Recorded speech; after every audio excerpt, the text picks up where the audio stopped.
ममता बनर्जी ये भूल जाती है कि वो एक स्त्री हैं और बांग्लादेश के घुसपैठियों को बिल्कुल सीना ठोक के वो कहती हैं कि घुसपैठियों के लिए जगह है। पाकिस्तान बनाने में और बांग्लादेश बनाने में बंगाल को कोई कसर नहीं छोड़ी। जब वो चुनाव जीतती रही तो लूटा है। आदरणीय नरेंद्र मोदी जी ने वहाँ के लोगों के हृदय को लूटा है। वो सबसे ज्यादा अपराधी अगर उनकी जाति का कोई है तो तेजस्वी यादव खुद है। बंगाल की जीत को कैसे देखते हैं?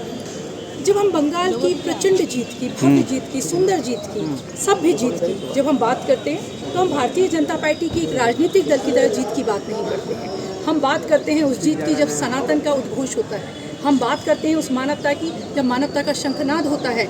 नक्सलवादियों के ऊपर जब विजय होती है। हम जीत की बात करते हैं अपने देश की अस्मिता की, देश की सरहदों की। जब वहाँ ममता बनर्जी ये भूल जाती है कि वो एक स्त्री हैं और बांग्लादेश के घुसपैठियों को बिल्कुल सीना ठोक के वो कहती हैं कि घुसपैठियों के लिए जगह है उस बंगाल में। और फिर जब वहाँ का भद्रजन, बंगाल का भद्रजन, भद्र वहाँ के लोग हैं और जब वो खड़े होते हैं तो बताते हैं कि जब आप अति करेंगे ममता बनर्जी तो हम ये भूल जाएंगे कि आप हमारी माँ हैं, बहन हैं। बंगाल की जनता ने ममता बनर्जी को अपनी माँ और बहन की तरह हमेशा उनका साथ दिया, परंतु ममता बनर्जी ने एक वोटों के तुष्टीकरण के लिए दूसरा पाकिस्तान बनाने में और बांग्लादेश बनाने में बंगाल को कोई कसर नहीं छोड़ी। ये श्यामा प्रसाद मुखर्जी की आत्मा को एक श्रद्धांजलि है भारतीय जनता पार्टी की। आदरणीय नरेंद्र मोदी जी के नेतृत्व में, उनके समुचित विकास के नेतृत्व में, आदरणीय नितिन नवीन जी हमारे राष्ट्रीय अध्यक्ष जी के नेतृत्व में हमारे संगठन के हजारों कार्यकर्ता ने वहाँ जाकर लगत सतत कार्यक्रम किया।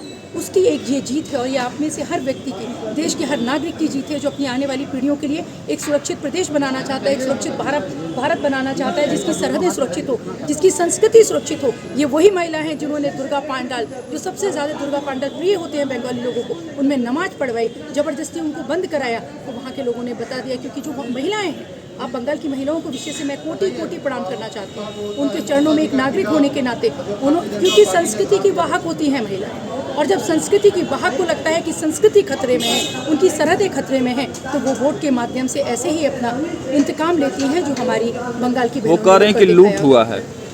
कितना हास्यप्रद है। जब वो चुनाव जीतती रही तो लूटा है।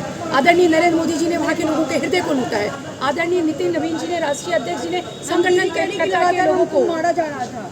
वो मारने की जो झूठा प्लास्टर लपेट के आने वाली महिला के पास उस मारने की कोई क्लिप नहीं है, इससे कोई आश्चर्यजनक बात नहीं हो सकती। वो इससे ज़्यादा भी कुछ कह सकती है, क्योंकि ममता बनर्जी है जिनकी रग रग में ड्रामा है, तो इसलिए वो इससे ज़्यादा भी कुछ कह सकती है। तो आश्चर्यचकित होने की बात काउंटिंग में धांधली हुई ऐसा कह रही है ममता बनर्जी। काउंटिंग में धांधली हुई है तो उनके टीएमसी के गुंडे जो सरेआम किसी भी सभ्य व्यक्ति का कत्ल कर देते, तो जब काउंटिंग में धांधली हो रही थी तब वो क्या कर रही थी? काउंटिंग में धांधली नहीं हुई है। अब विजन स्पष्ट हो गया बंगाल के भद्रजनों का, वहाँ की बहनों का, जिन्होंने तय कर लिया है। आप खुद कल्पना करिए, आप सारे बुद्धिजीवी लोग हैं, पत्रकार लोग हैं, आप कल्पना करिए हमारी सरहद सुरक्षित नहीं, हमारे घर की महिलाओं की अस्मिता सुरक्षित नहीं, हमारी जिंदगी सुरक्षित नहीं, और ममता बनर्जी सोचती थी कि उनको हमेशा ऐसे वोट मिलता रहेगा।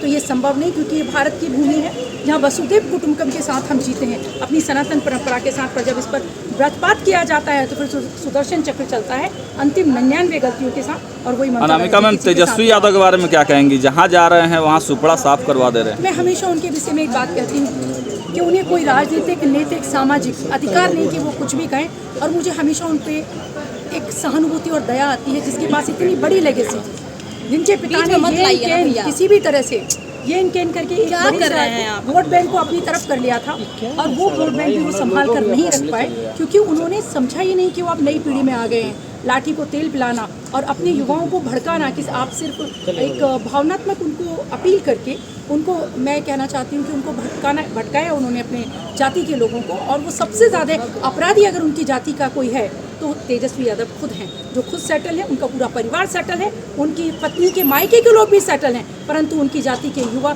भटकते रहते हैं, हिंसा करते हुए, झगड़ा करते हुए, जो बहुत ही भावना से भरे हुए लोग हैं। बिहार में ऐसी जाति के लोग जो भावना से भरे हुए। मंत्रिमंडल में आपके नाम की चर्चा हो रही है। देखिए, कोई भी कार्यकर्ता, किसी भी कार्यकर्ता को कभी भी पार्टी देखती रहती है और उसको कभी भी कोई दायित्व दे सकती है। मुझसे भी बहुत सीनियर लोग हैं जिन्हें मुझे लगता है कि अभी दिया जाना चाहिए। मेरी अभी सीखने की उम्र है, तो मैं अभी सीख रही हूँ कार्यकर्ता।